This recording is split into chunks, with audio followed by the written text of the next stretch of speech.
धन्यवाद सभापति महोदय। आज मैं यूनियन बजट 25-26 पर अपनी बात रखने के लिए खड़ी हूँ।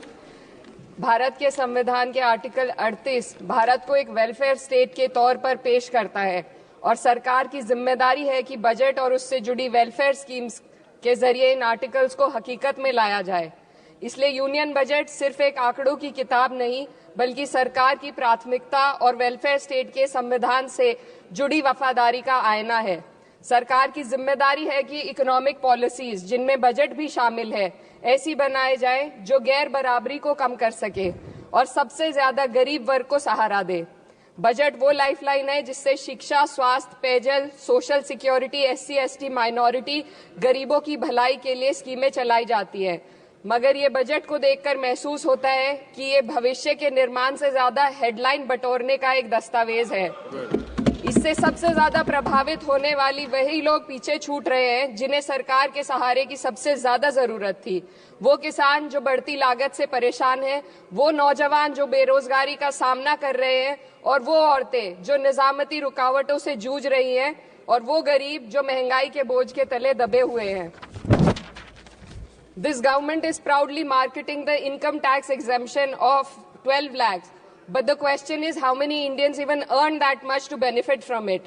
Only 2.2% of Indian population pays direct taxes, whereas no relief has been given in regards to indirect taxes, the burden of which falls on everyone, especially the poor and weaker section of the society. This clearly shows that this is not an inclusive budget. GST की ऊंची दरों ने आम आदमी की कमर तोड़ दी है। जरूरत इस बात की है कि खाद्य सामग्री, दवा, स्कूल की किताबें और जरूरत की चीजों पर टैक्स कम किया जाए। पेट्रोल, डीजल पर टैक्स कम करने की कोई कोशिश नहीं हुई, जिसका सीधा असर हर नागरिक पर पड़ता है। आर्टिकल 41 कहता है कि सरकार को ये कोशिश करनी चाहिए कि वो अपनी इकोनॉमिक हालात और रिसोर्सेज के हिसाब से लोगों को रोजगार दे। इस बजट ने बेरोजगारी दूर करने की दिशा में कोई ठोस उपाय नहीं दिया है। नई नौकरियों की बात तो छोड़िए, जो पहले से थी वो भी खत्म होती जा रही हैं। स्किल डेवलपमेंट प्रोग्राम के नाम पर करोड़ों खर्च किए जा रहे हैं, मगर सवाल ये है कि ट्रेनिंग लेने के बाद कितने नौजवानों को असल में नौकरी मिल रही है। सरकार के पास इसका भी कोई आंकड़ा नहीं है। सरकारी विभागों में लाखों पद खाली हैं, मगर भर्ती का कोई प्लान नहीं है।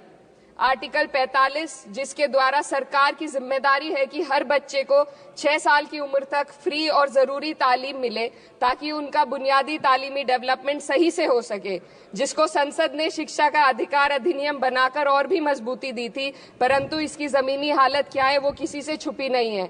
नगरीय क्षेत्रों में सरकारी स्कूलों में शिक्षक न होने की वजह से स्कूल बंद हो रहे हैं तथा दूरस्थ ग्रामीण क्षेत्र के स्कूलों में टीचर ही नहीं पहुंच पा रहे हैं। सरकार कह रही है कि डिजिटल इंडिया और AI से तालीम का इंतजाम होगा, मगर जरा जमीन पर देखिए, उत्तर प्रदेश में सिर्फ 22% सरकारी स्कूलों में कंप्यूटर है। मेरे संसदीय क्षेत्र कैराना में कई सरकारी स्कूल शिक्षक न होने की वजह से बंद हैं और मदरसा एजुकेशन के बजट में 57% की कटौती कर दी गई है। क्या यही सबका साथ सबका विकास है? इसी तर्ज पर अस्पताल हैं जहां पर डॉक्टर नहीं है। आर्टिकल 47 अच्छी सेहत और जिंदगी के स्टैंडर्ड को बेहतर बनाने की आवश्यकता पर जोर देता है। राज्य की जिम्मेदारी है कि लोगों की सेहत और उनके वेलबींग को बेहतर करने के लिए जरूरी कदम उठाए, लेकिन हकीकत यह है कि इस बजट का सिर्फ 2% ही आम जनता तक पहुंच पाता है। शामली जिले में 84 डॉक्टर की पोस्ट स्वीकृत है, मगर सिर्फ 29 डॉक्टर काम कर रहे हैं और गायनोकोलॉजिस्ट मात्र 1 है। दवाइयों की कीमतें बढ़ती जा रही हैं, मगर गरीबों के लिए कोई राहत नहीं है। सरकार ने महिलाओं के लिए बजट बढ़ाने का दावा किया, मगर 81% इसका बजट सिर्फ पोषण योजनाओं में डाला गया है। महिलाओं के रोजगार, उनके इकोनॉमिक इंडिपेंडेंस और सुरक्षा के लिए कोई ठोस योजना नहीं बनाई है। बेटी बचाओ बेटी पढ़ाओ का बजट घटा दिया गया, जिससे साफ है कि ये सिर्फ नारेबाजी थी और कुछ नहीं। किसानों की बदहाली हम सबके सामने है, लगातार चलती आ रही है। 2016 में कहा गया था कि 2022 तक किसानों की आमदनी दोगुनी होगी, मगर 2025 आ गया और MSP पर कोई ठोस गारंटी आज भी दी नहीं गई है।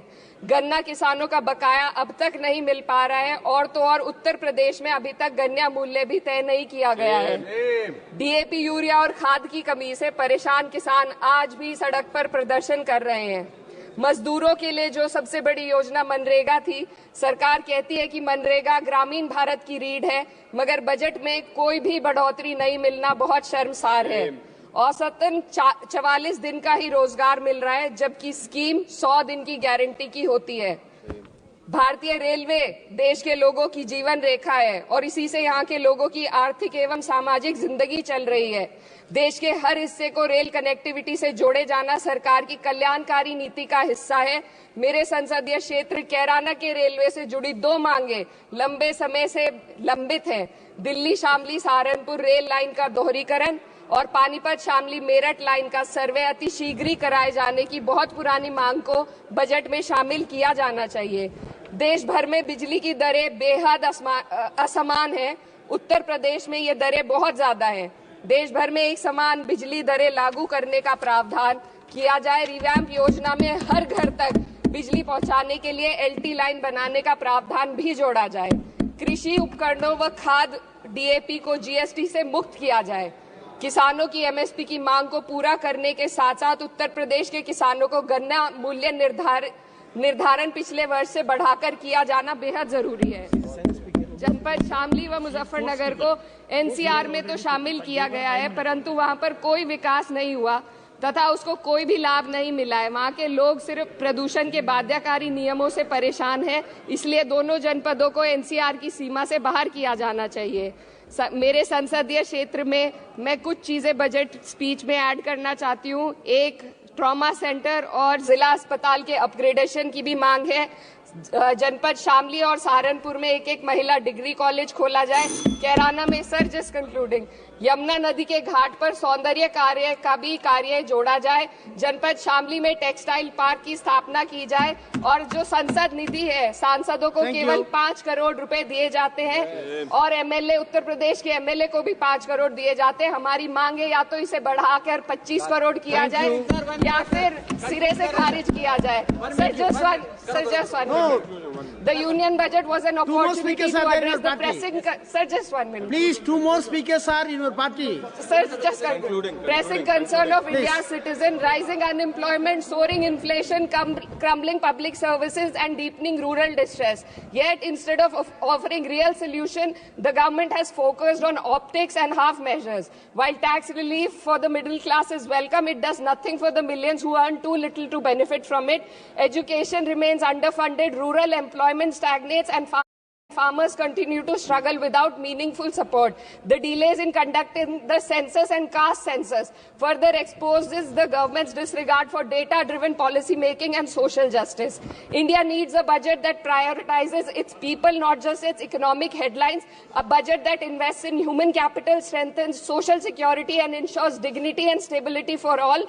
But what we have instead is another missed opportunity, one that fails the poor, the youth, the farmers and the women of this country. Budget प्रस्ताव पर अपने विरोध को मैं 2 पंक्तियों में आपके सामने रखना चाहूंगी। बेदम हुए बीमार दवा क्यों नहीं देते? बेदम हुए बीमार दवा क्यों नहीं देते? तुम अच्छे मसीहा हो, शिफा क्यों नहीं देते? मिट जाएगी मखलूक तो इंसाफ करोगे, मुंसिफ हो तो हश्र उठा क्यों नहीं देते?